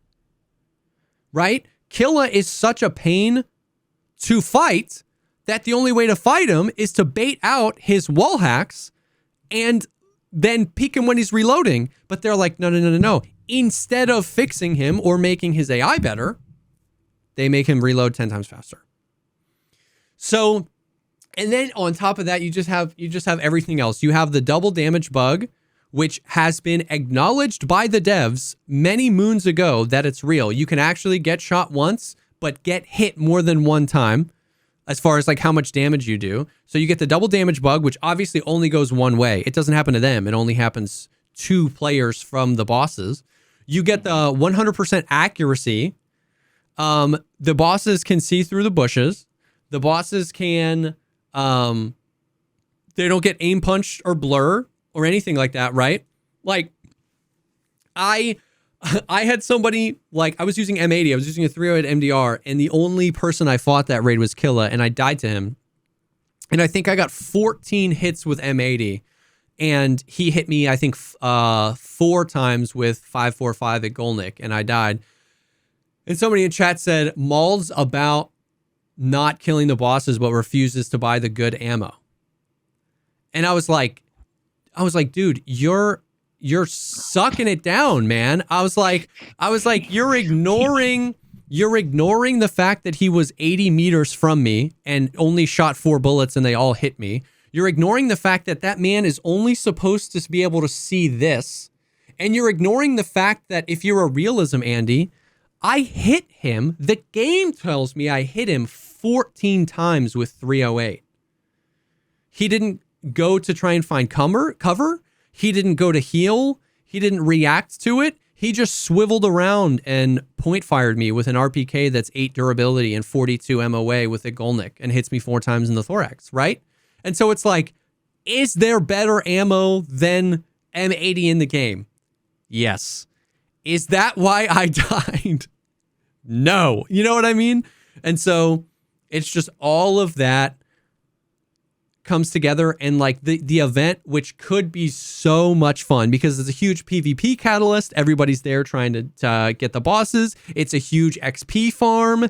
It's a loot farm. It's everything you want out of like an end of wipe event, right? Money everywhere, scavs everywhere. Like if you're a casual, you're scavving it up, you're getting good loot. It's everything you want, but it's not fun. And my fear is that they hear that and go, see, you guys don't want fun events. When in reality, it's like a potato chip could code better AI than you. And so I tweeted and I was just like pleading with Nikita because once again, I've got this renewed sense of like, he's responding to tweets. You know what I mean? These days. And so I tagged him and I posted that clip of me dying to Sanitar. And I was like, dude, this event could be so much fun.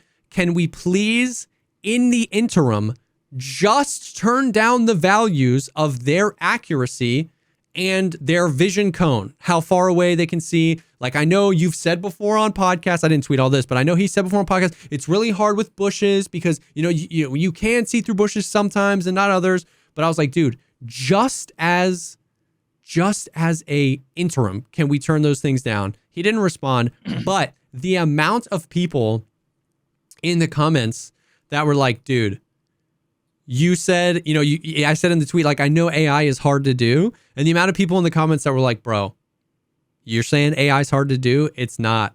The SPT sane mod for like AI is just apparently nuts. You're being generous. What? Like when you say, I know AI is hard. Yes. You're being reasonable and generous. I am. Where it's like Super Mario 64 had the Goomba AI is better AI than I am being generous. But I had honestly, after I tweeted that, I had more motivation than I ever had to download SPT and play it on stream. Not because I want to progress through it, but because so many people in the comments were like, dude, the guys that made the sane mod have it dialed in. There's literally like apparently a gradient where the first initial engagement when an AI shoots at you, they're the least accurate. And each additional time they engage with you, they get more accurate. So like, so it turns into these movie moments. You know what I mean? It's funny. I listen to your music all the time, and you have that one song. I don't remember what it's called, but where you put in that clip from the podcast where we asked him, "What's your dream raid?" And you were like, "A raid that you want to tell people about. A raid that gets your heart pumping. It's a story. Not fun, not this." Like I can hear the beat drop in my. But there's that clip where he's like, "A raid."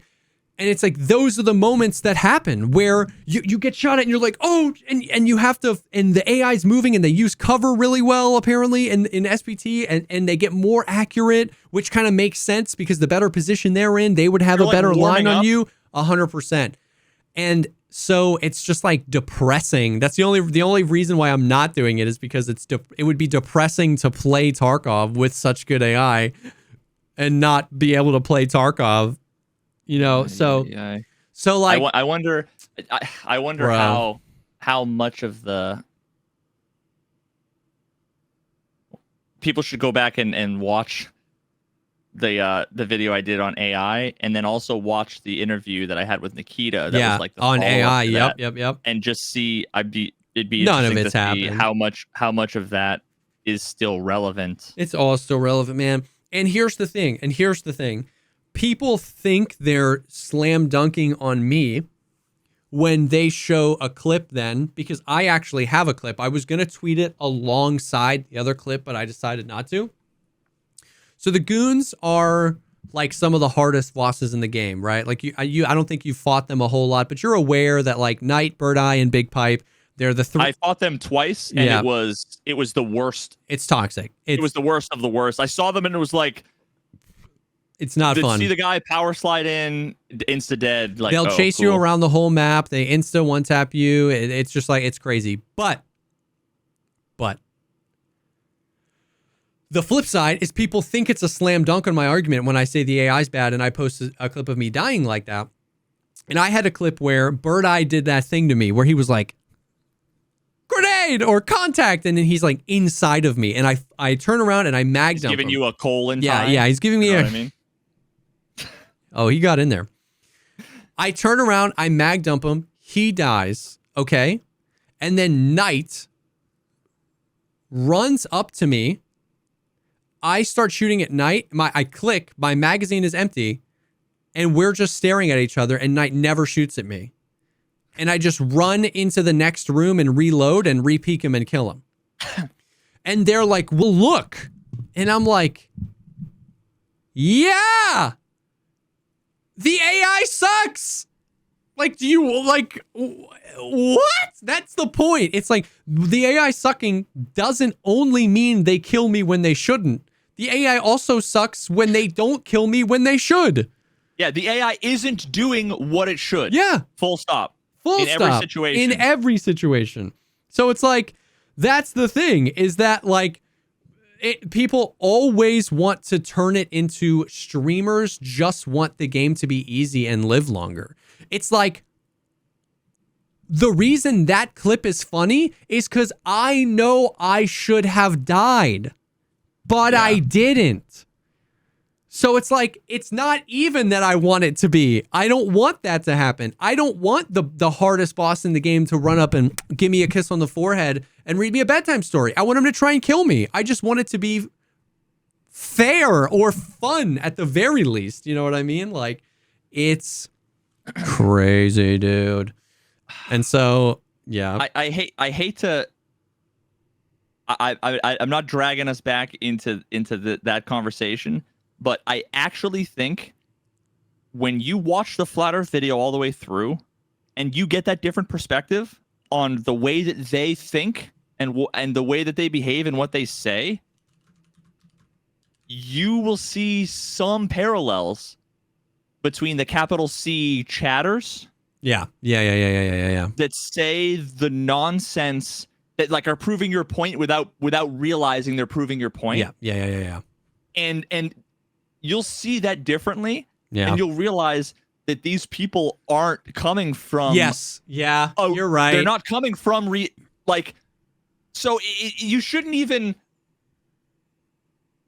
like, you have to look at it differently. Yeah, you're right. You're right. It's not somebody who's like has like a hot take and they're just like wrong because they fell for a thing on Reddit. It's like, no, they are actually like coming from a different universe. Yeah. They don't realize it. Like, it's like they've been indoctrinated by, I don't know, Reddit or Twitter or something. And it won't, it won't, I don't want to say affect you because, you know. Yeah. But it won't feel the same. You'll look at it and you'll be like, oh. Yeah. I see. And you'll realize that it's like not even worth engaging. Yeah. No, you're right. You're right. Yeah. No, you're 100% right. It's hard, but yeah, I don't know. So it's just been a hard event to enjoy, even though it's like the event that I want. You know what I mean? Like, it really is something that's super fun, but it's just busted, and so many of the issues that have plagued the game for so long are just like they're just multiplied, right? They become hyper aware, not hyper aware. They become magnified because they're all in such close proximity. All of these other things that in their own right, fighting Kollontai by himself, fighting the goons by themselves, are annoying. It just, like, when everyone's together, it just becomes like unbearable. But you get this every once in a while you get glimpses. Every once in a while you get glimpses of what it could be. You get these like really fun raids where you're on fire, or you're just like, you catch all the bosses, and it's really, really fun. There's and really quick to just quickly comment on the conversation that's happening in chat, which I find to be so funny, is that's the other thing that happens where it's like, show me perfect AI becomes the answer, which I've never said my expectation of Tarkov is perfect AI. You know what I mean? Like, I have ad nauseum, we, because you made it in your video, ad nauseum made suggestions where literally it's like, perfect AI is nearly impossible. Your AI is so shit, it's truly unbelievable. We could make these few changes and it would make the experience more fun while you work on the AI. You know what I mean? It's like not having perfect AI isn't an excuse to have the worst AI ever made. That's one argument. Like, that's one way to deflate that argument, because nobody's ever said Tarkov should have perfect AI by now. You know what I mean? Like everybody, every real person that's having this conversation wants to give all we want is a C. We want to give Tarkov a C. They have an F. And then the people go, well, nobody can get an A. Nobody can get an A. It's like, you're the one that brought up the word perfect. You're the one that brought up the word whatever. I want them to have C tier AI. So stop talking to me about A tier AI. Secondly, I always think it's funny because people are like, nobody can point to a single FPS game that has better AI, and it's like Splinter Cell, Call of Duty. Call of Duty. Like, once again, and the Call of Duty thing proves my point. Is the AI in Call of Duty perfect? No. But you and I played DMZ for 10 hours and couldn't stop talking about how much better the AI was in DMZ than it was in Tarkov. Is it perfect? No, by no stretch of the imagination. But it was that not perfect AI felt perfect because we're all Stockholm syndromed into thinking that Tarkov's AI, that all that can exist in the world is perfect AI and Tarkov's AI. So I just wanted to point that out because that argument of like, you guys just want perfect AI, name an FPS. It's like, dude, that can be shattered and dismantled in a million ways in 30 seconds because it is not intellectually honest. It misrepresents the argument and is still wrong. So that's all I have to say about that. But I will say that on a more positive note, every once in a while you get glimpses of what is like could be really fun.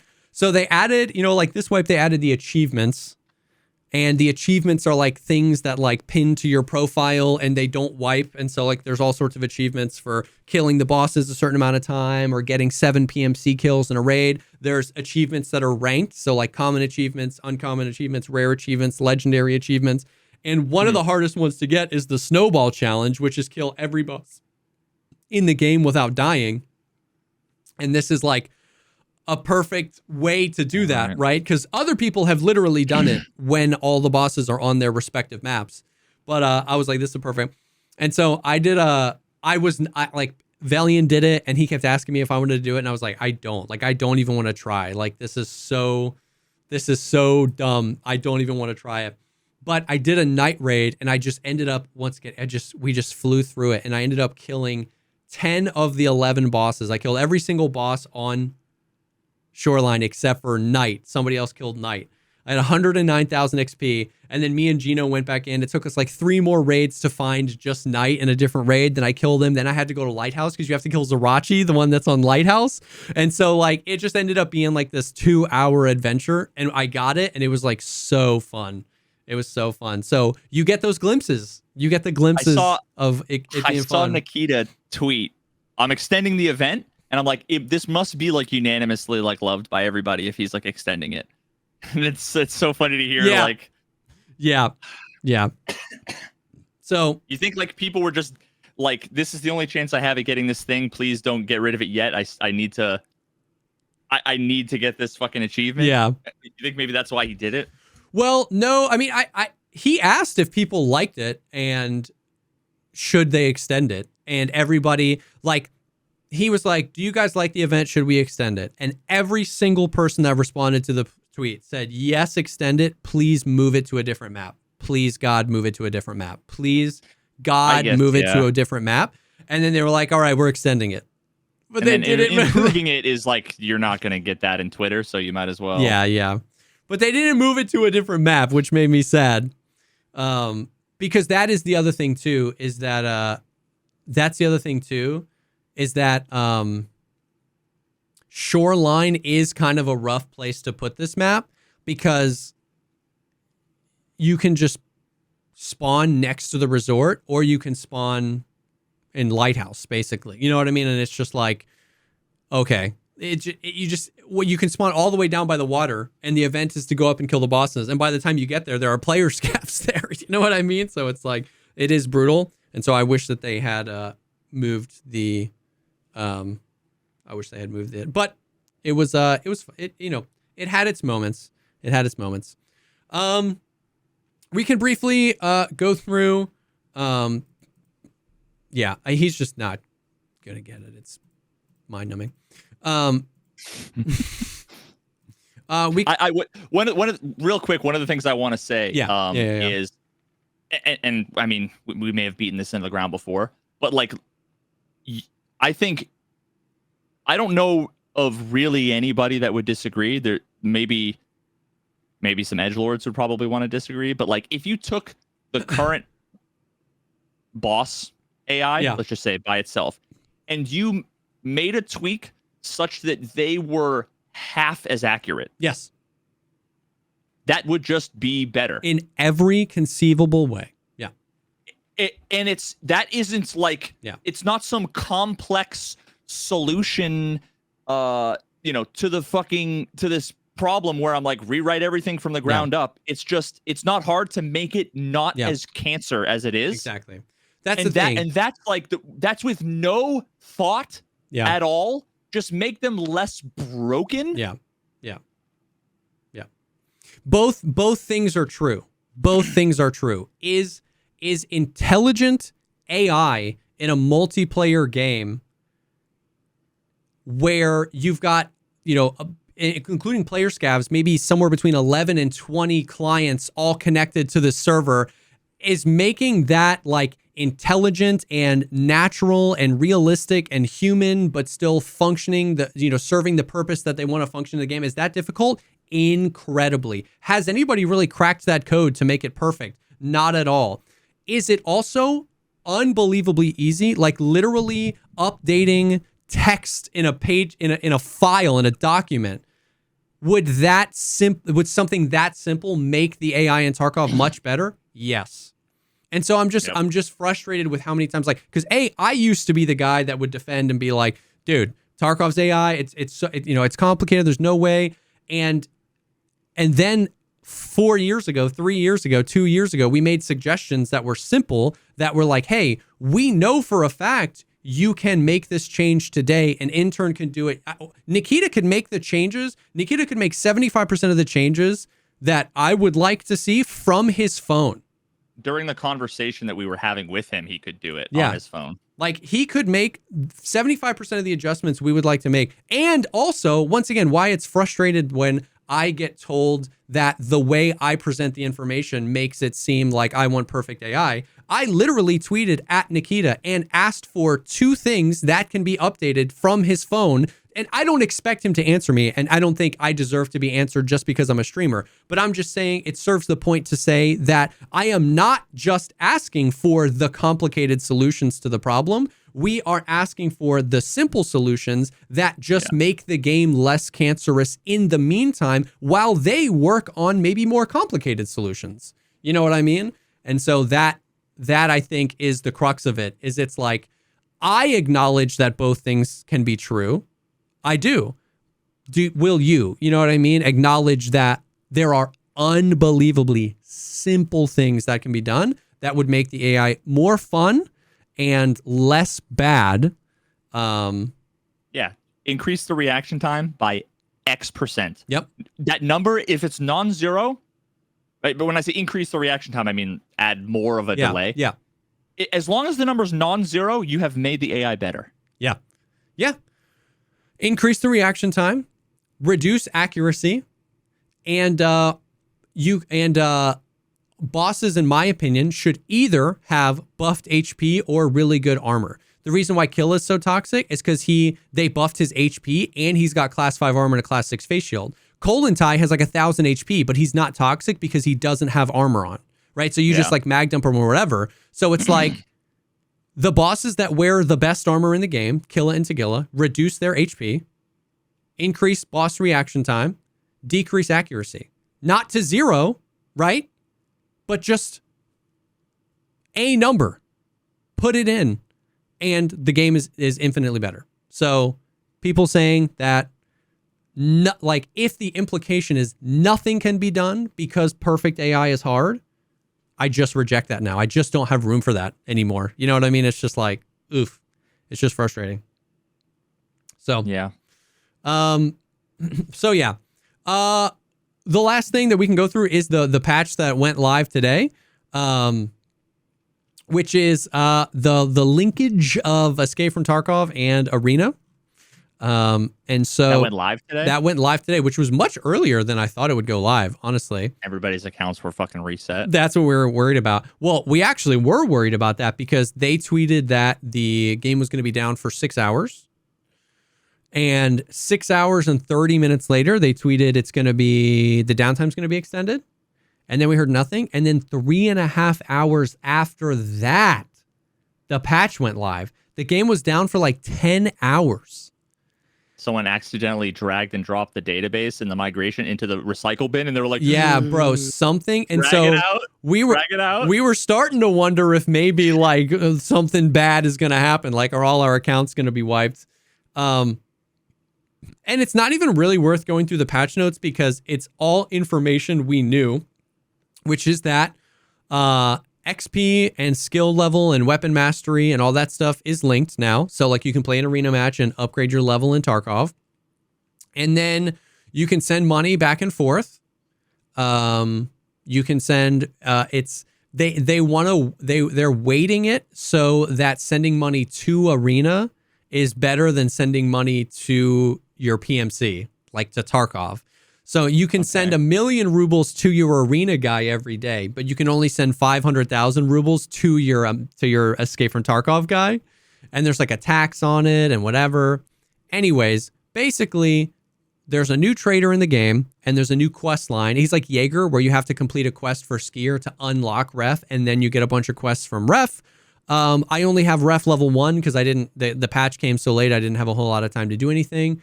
He sells, once again, everything he sells is for GP coins. They made GP coins much cheaper. Like their value went from about 35,000 selling it to therapists to now it's 7,500. They made them cheaper so that they could distribute more because all of his barters are for GP coins. So some of them are 50 GP coins for this. And people are like, that's not worth 50, but it's like, but the value is much less. And then those are the rewards. They added dailies and weeklies to Arena. And the rewards, like my weekly gave me like 170 GP coins. Jesus. But that's because it might take, it's like 75 for like a gun or like 160 for a key tool or something. Yeah. So, you know, it's kind of like that. So we have yet to see a lot of it. We have yet to see how you get the like special medallions where you get the stuff. We have yet to see how long these quests go and how you level them up. All that we know is that they're incentivizing you to kind of go back and forth, right? Like there's these special medallions you only get from Arena, but you can only use those medallions in Tarkov to buy like keys and barter items. Like they added a new melee weapon, but you can only get it using those medallions. So you're going to have to grind Arena at some point if you want that, but we don't know how you get those. So basically the TLDR is that like we're just still figuring out how it all works. But I wanted to read you.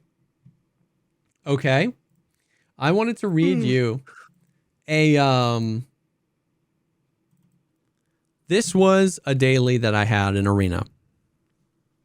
Are you ready for this? I'm ready. Claim place no less than 4, 2 times in a row, dying less than 18 times.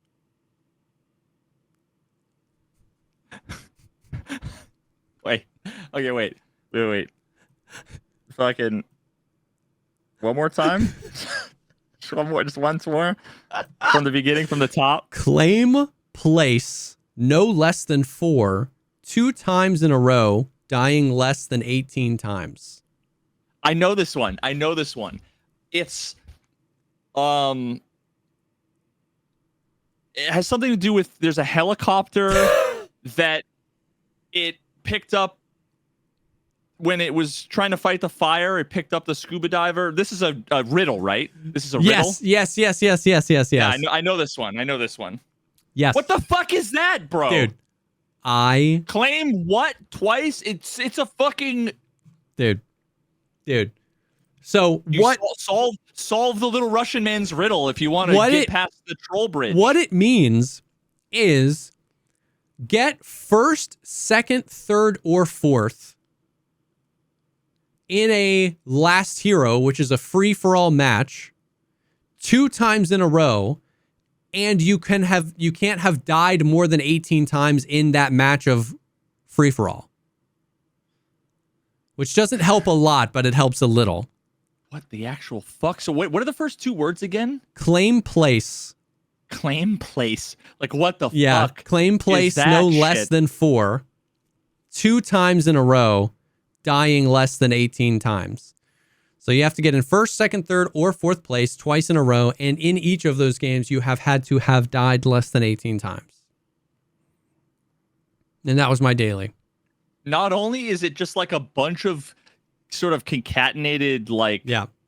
random things, but it's also just like clearly translation lost. Something was lost in translation. Yeah. So Dude. here's the practicality of it. We unlocked Ref, and we're only level 1 Ref, and we got some more quests for him in Tarkov, but then we were like, yo, let's hop over to Arena. Let's see what our dailies and our weeklies are, and let's maybe progress and try and complete some of our dailies and get some like rewards and see if we get anything. We hopped over, we played one match of team fight, and we hopped back to Tarkov. It just like it. I get what they're trying to do. I don't really need to say anything more about Arena. We've said all that needs to be said. It just here. Let me pull up the roadmap because I wish they had done this in reverse, because they are seemingly attempting to make really good changes to Arena. Like we said, we talked about last time they talked about on the podcast, they're going to completely rework the preset system and allow you to make custom presets. We've said that it just doesn't feel good to use a G36 with the worst optic ever, no flashlight, a Kiver helmet, and terrible ammo. Like it just feels, I would rather like a worse kit in some places so that I can have a better optic or whatever. So like they're reworking that, but that's not coming till August.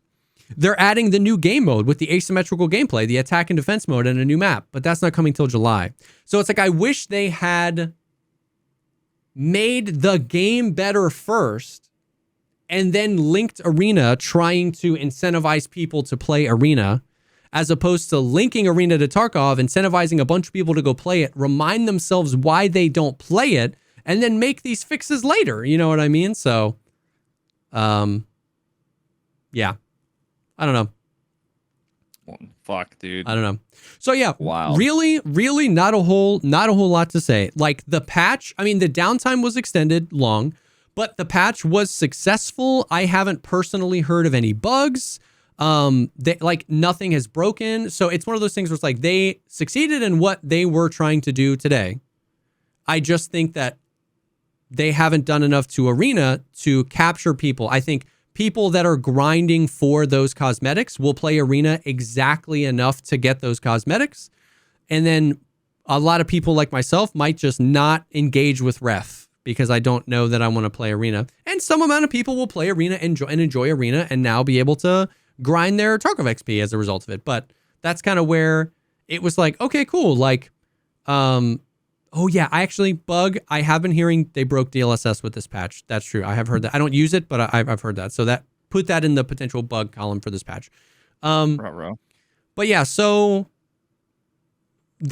relatively a success as to what they were trying to accomplish. I just don't think it'll resonate with the player base until maybe later when some of these changes, to Arena that the community have been asking for are coming, because they are coming, because like they are genuinely doing things the community wanted to Arena. They just are doing them after this patch, which is like a big push for Arena. So I found that to be a little interesting, but we'll see what happens.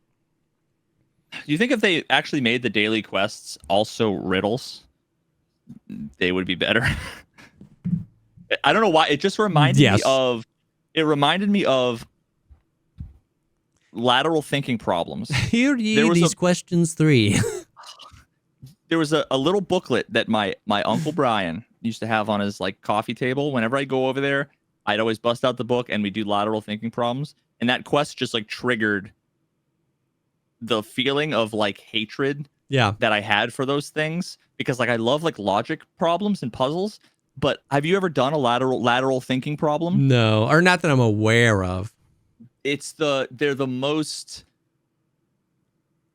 I'll give you 2 real quick. Okay. And maybe it'll give you an idea for my visceral hatred towards them. Okay. Okay.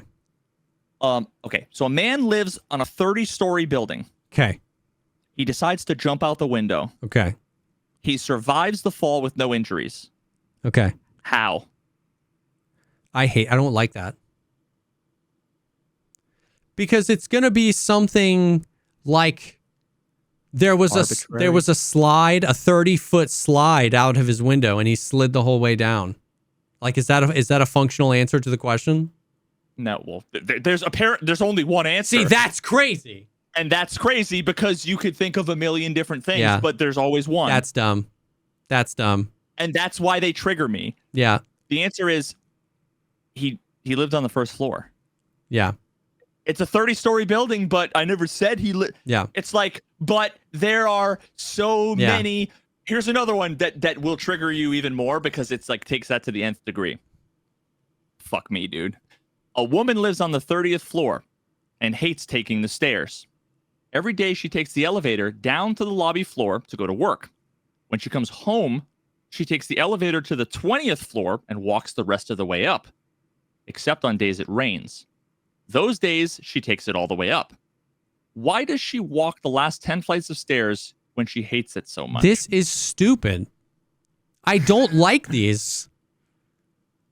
I'm glad they trigger you as much as they trigger me. What could be the answer to that?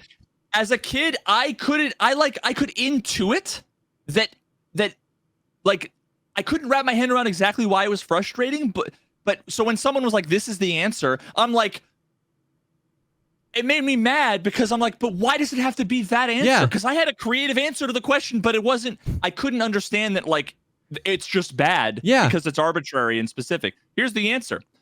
The woman's too short to reach the button for the 30th floor. She can only reach the 20th button. And on days when it rains, she has an umbrella so that she can reach the 30th floor. That's so stupid. That's a more complicated. What number am I thinking? 1 to 100? Because that's what we're doing. If you say 98, you're no more or less likely to be right, but you just might have hit it. There is a table in the kitchen. Why? Because I put it there is the answer. Not because... No, there's a magical gnome, table building gnome in your kitchen. Obviously, that's kind of coming back full circle. That's what it was reminded of. That's that so when dumb.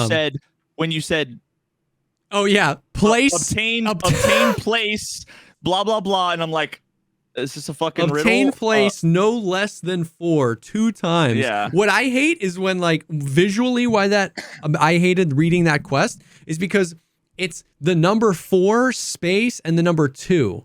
Like it's two numbers. It's obtain place no less than 4 2 times. So it's like those two numbers are too close together. It's even worse. They didn't spell it out. No. So it's not like Yikes. 4th place. Yeah. It's obtain place no less than 4 2 times. And so it's like visually, it's I hate it so much. 42 times what? Yeah, exactly. Dude, exactly. It's like... Yeah, I have like fever dreams about, and this is probably one of the more popular ones, which is you're like walking through the woods, you're walking through the forest, and then you come across a dead man in a tree wearing scuba gear. What happened? I don't know, a tornado took him there? There was a forest fire, so that like the helicopters that come and dunk into the water to like collect the water to then fly over the forest, it picked up the scuba diver. Here's one more for the road if you want to not sleep tonight. An old man was drinking tea on his living room couch, reading the newspaper.